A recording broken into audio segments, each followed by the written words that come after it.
Caligula Effect 2 has come out.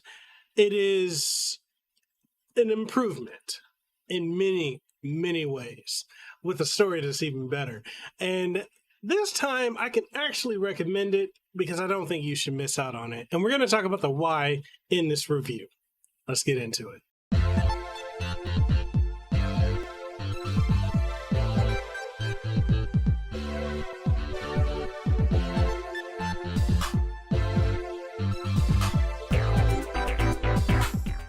Before we kick this video off, I want to give a huge shout out to NIS America as well as Furyu for providing a review copy of the Caligula Effect 2. Now, I'm reviewing this on the Nintendo Switch. I'm not covering the PlayStation 4 version just because I don't have it. I probably will pick it up later because I know it runs at a higher frame rate of 60 frames per second versus 30 on the Switch. But compared to what the original Caligula Effect was between PlayStation 4 and Nintendo Switch, it's not anywhere near as bad as it was there. Like the 30 frames per second look really, really good on the Switch, and the 60 frames from what I've seen thus far on the PlayStation 4 version look really good as well. So it's not like a stark contrast like it was with Overdose. Though I really want to talk about this because I think this is a title that purely off of the graphics alone, a lot of people are probably going to pass on it because it's not visually impressive. It looks a lot better than Overdose, but it's not to the point where, if you were to stack this up against something like Persona 5, people wouldn't even bother with going with Caligula Effect 2, which is interesting. How Caligula Effect 2 was made for the PlayStation 4 and the Switch, whereas Persona 5, a lot of people don't realize this, was originally a PlayStation 3 title that got a port to PlayStation 4. So when you put them side by side, it's not even close. Like Persona 5 looks so much better. Although I feel like the story of Caligula Effect 2 and Caligula Effect, the first one, are, leagues better than Persona 5 and 4. It's up there with the duology of Persona 2. So in this video, we're going to talk about the gameplay, the story, what I like, what I didn't like, and why you should overall consider this title. And if you want to pick up this game, I will include affiliate links down below so you can pick it up. No additional cost to you, but it does give a bit of a kickback and helps out the channel. And outside of that, if you enjoy the Let's Plays, the reviews, the podcast, and so much more, then make sure you sub to the channel, ding the notification bell, and like the video. That's all that good stuff that you hear every YouTuber talk about because it helps us. Even if you mass download this video, it still helps. There's still engagement. So people who think that hurts videos, it actually does. It actually helps videos.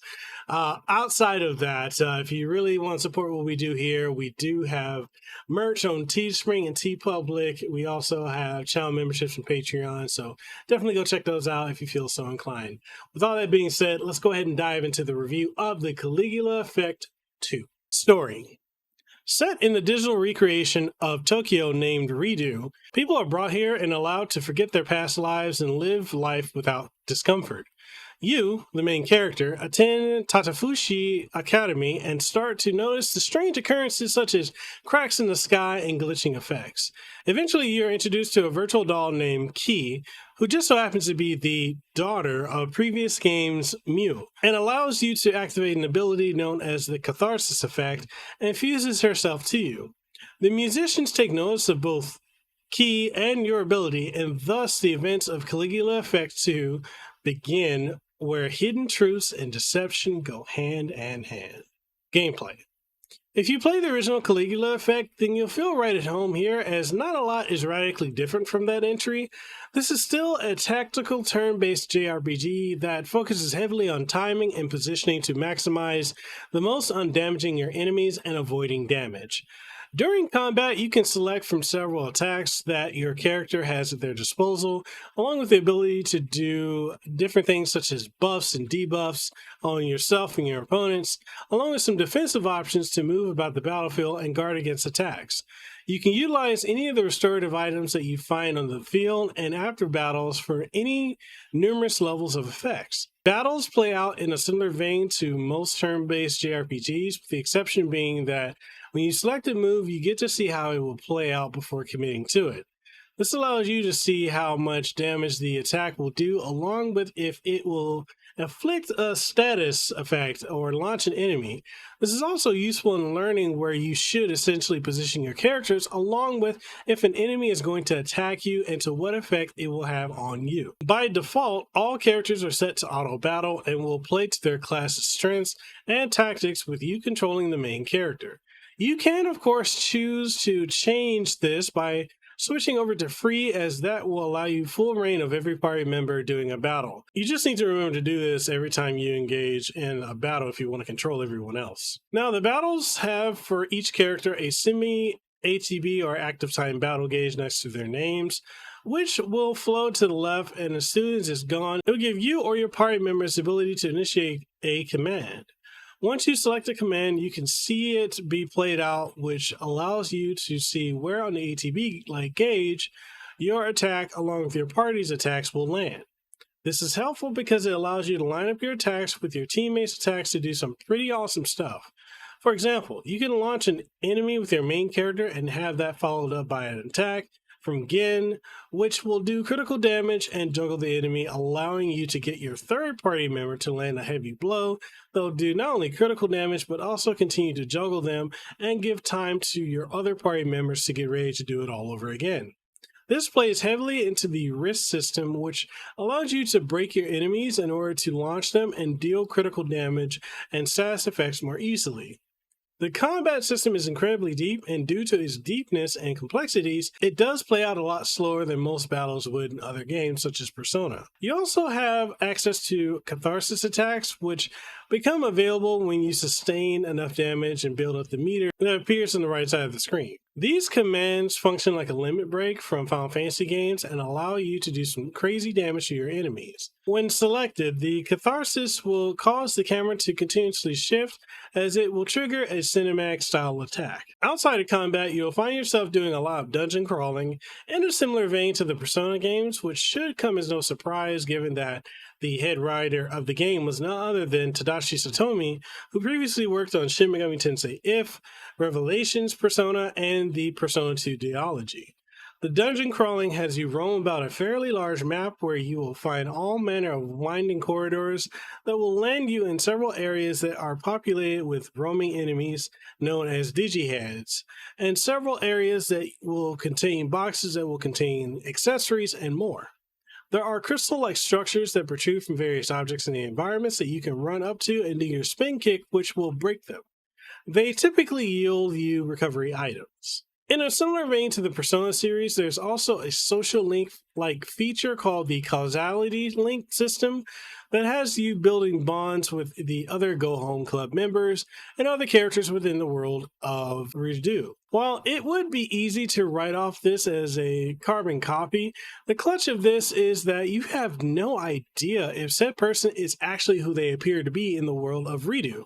This is because within the world of the Caligula Effect, the characters are all dealing with a variety of psychological and social issues, from dissociative disorder, gender identity, body dysmorphia, paranoia, suicide attempts, depression, and more. You'll be given dialogue choices that affect the course of the game and allow you to discover more about those in your party, the villains, and most of all yourself. Graphics. Graphically, you can tell that this game is held back by budget limitations, as it just looks basic when you compare it to other games that are out or have released this in previous years. And when I say basic, I'm saying in a sense that you would assume that this game was either made for the PSP or the PlayStation Vita. It seriously lacks polish, with some of the most bland and basic character models and environments that look as if they were pulled from, honestly, 4 gaming generations ago. That being said, when you compare it to the first game, the Caligula Effect 2 is a massive upgrade in how it looks and runs. The characters and environments are substantially more expressive and vibrant even if it doesn't compare to other modern JRPGs in terms of graphical fidelity. The previous entry had performance dips and character models that screamed this is a Vita game ported to consoles, of which it actually was, and generally was an experience that you needed to experience on the PlayStation 4 over the Nintendo Switch if you wanted it to look and run smoothly. That being said, this looks and runs phenomenal on the Nintendo Switch, even if it only runs at 1080p 30 frames per second, compared to the PlayStation 4's 1080p 60 frames per second. Audio. The game is fully voice acted in Japanese, and while I don't understand Japanese, I have to say that it sounds really good with deliveries of lines that actually have me believing whatever it is that they're saying. The soundtrack is pretty epic and is a massive step up from what we got in Overdose, and has a flawless method of transitioning songs in the dungeons from instrumental renditions to full-on vocal songs the minute you go into battle.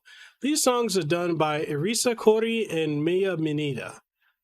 Downsides. The graphics for me, honestly, I feel like it's the main downside. Like, it doesn't really bother me in the sense of it's not going to prevent me from enjoying it because I'm here for the story and not the graphics. But the reality is that a lot of people are going to be put off, especially the more casual audience, in particular the Persona 4 and Persona 5 only fans who are used to incredibly stylized graphics due to the art style of those games. And even other games have come out. Like, if you were to compare this to Monster Hunter Stories 2, it just doesn't look that great. The biggest complaint I can see for new players will be the incredibly long opening story setup, which will have you not only actually playing the game for the first 40 to 50 minutes as the game sets up the plot and who the villains are. That can be really off-putting, especially when you follow that with the fact that the first 4 to 5 hours are essentially an elongated tutorial to explain the game's gameplay system. Outside of that, I don't really have any other complaints. The wrap-up. The Caligula Effect 2 is one of the darkest JRPGs of the year and of the last few years since the original game, and is a massive step up in every way from Overdose. The gameplay is incredibly fun to dive into with endless combinations to utilize. The music is catchy and matches the mood perfectly, and the graphics are a definite step up with a noticeably darker tale than the first game, which is honestly hard to believe given how dark that game already was. The Caligula Effect 2 is an amazing game that I highly recommend to JRPG fans and would love to see a third entry. Don't sleep on this franchise, and if you get the opportunity to pick this up, definitely pick it up and enjoy it. The verdict? Buy it. And that's it. That's the review for the Caligula Effect 2. Again, shout out to NIS America as well as Furyu for providing the review copy of the game. I definitely enjoyed my time with it. And I like to go in the New Game Plus and replay the game because the story is so good. And being able to carry over everything that I gained from beating the game into a New Game Plus, I just love it. Like, I get to experience it so much. Like, I get to experience so much of it again, like paying attention to it. And here's the thing. When I review games, this is a behind the curtain peek. When I review games, I don't typically get to savor them the way I want to because, you've got to cover, as you guys saw, I have everything broken up into brackets, graphics, gameplay, story, audio. But when I get to go back and play a game and just savor it as a gamer and not through the lens of being a reviewer, that's something I truly enjoy. And so far, doing that again with Caligula Effect 2 is so good. But what do you guys think? Are you a fan of the Caligula Effect? Did you pick up Caligula Effect 2? Did you enjoy the original release or Overdose? Whatever your thoughts are, let's get the conversation going in the comment section below. And if you want to take the conversation further, we do have Discord as well as Guilded. Links for those are in the description down below. If you want to pick up a copy of this game, I will have affiliate links that you can just hop on and get it. And also, if you enjoyed this video, make sure you like the video, sub to the channel if you haven't already. That way you stay up to date on all the latest greatest content that comes from this channel. Outside of that, if you want to support what we do have merch over on Teespring and TeePublic, as well as channel memberships and Patreon. And when I say we, I mean me, because I'm a one-man team. All the editing, script writing, proofreading, streaming, recording, everything. is done by me. So every little bit helps. And I want to give a shout out to my Patreons for supporting my work, as well as my channel members, because honestly, without you guys, I wouldn't be able to do this for a living. So I greatly appreciate you guys. All that being said, I'm Mekel Kasanova. I'm signing out. I hope you guys have a great aloha rest of your day. Deuces, wow, too sweet, be the elite. I'll see you on the next one. Peace. Mahalo for making it to the end of the video. And if you found anything of importance or substance that you gained from watching this, make sure you leave a comment down in the comment section below. If you haven't already, make sure you sub to the channel and ding the notification bell. That way you stay up to date on all the content that you get from my channel, from podcasts, streams, reviews, impressions, reactions, and so much more. If you want to support what we do have channel memberships. We've got Patreon, we've got Subscribe Star, as well as coffee, which I would love to be drinking some coffee right now, which I am. That's some good coffee. But anyway, we got all of that, and we also have merch on Teespring and TeePublic, so make sure you go check that out. And all that being said, I just hope to see you in the next video that I put out. So hey, see you around.